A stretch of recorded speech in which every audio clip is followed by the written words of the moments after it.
नहीं बोल पाए। ये संविधान संशोधन की बात कर रहे हैं। संविधान संशोधन तो सबसे ज्यादा इंदिरा जी के पीरियड में हुआ।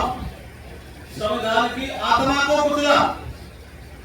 एक ऐसा अमेंडमेंट किया उन्होंने,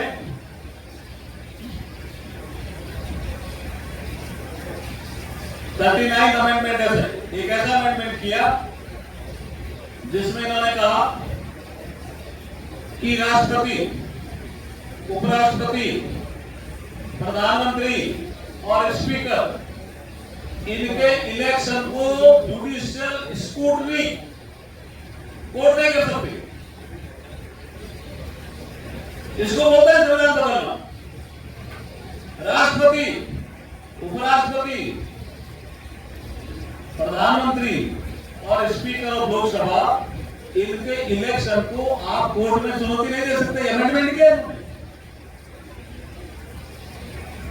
संविधान की प्रस्तावना में समाजवाद और धर्मनिरपेक्षता शब्द संविधान निर्माताओं ने नहीं डाले थे।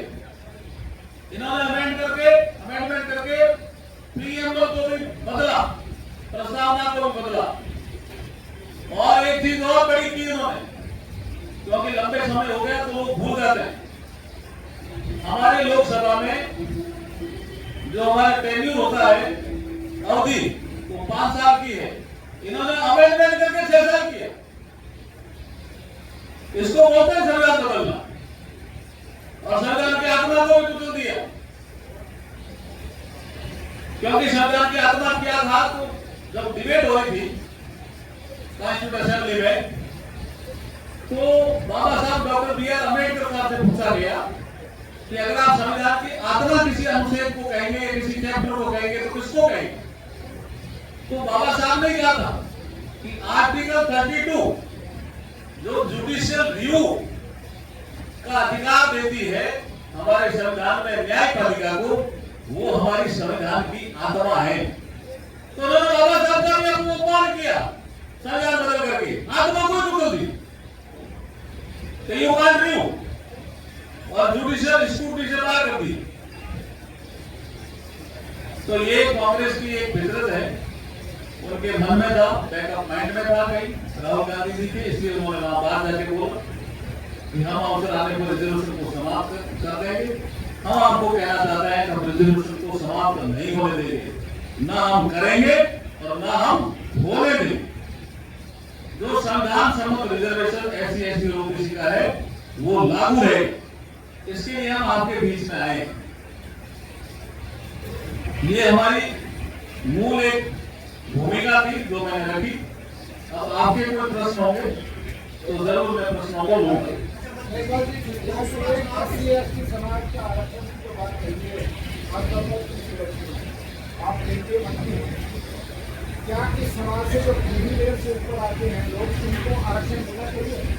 देखिए, ये विषय अभी सुप्रीम कोर्ट के सामने आया और सुप्रीम कोर्ट ने एक ऑब्जर्वेशन दिया। आप थोड़ा सुप्रीम कोर्ट के फैसले को देखना पड़ेगा। आपको 2 पार्ट में है।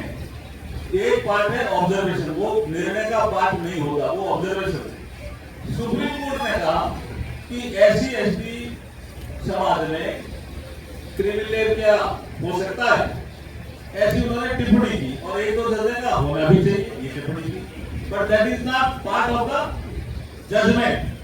जजमेंट का पार्ट है सब categorisation of the schedule caste. जो शेड्यूल कास्ट संविधान के अनुच्छेद में लिखी हुई है, उनमें आप सब कैटेगराइजेशन कर सकते हो, वो भी राज्यों को कहा है।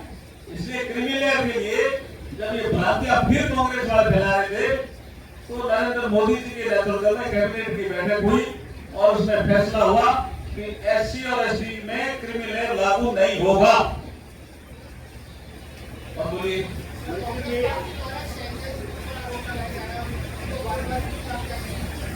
देखिए, दलितों का अपमान करने की कांग्रेस की पुरानी परंपरा रही। आप जगजीवन राम जी को भी देख लीजिए, वो तो बड़े नेता थे ना कांग्रेस के, कितना अपमान किया, छोड़ा उन्होंने पार्टी। शैलजा जी कांग्रेस की नेता, दलित समाज से आती है। किसी भी नेता का हम अपमान बर्दाश्त नहीं करते। ये भारतीय जनता पार्टी की परंपरा है जिसमें अपशब्द बोले जाते हैं। यहाँ हुड्डा जी के कुछ समर्थकों ने शैलजा जी पर जातिगत अपशब्द बोले हैं, वो कतई मान्य नहीं है जी। ना हरियाणा की जनता इसको माफ करेगी।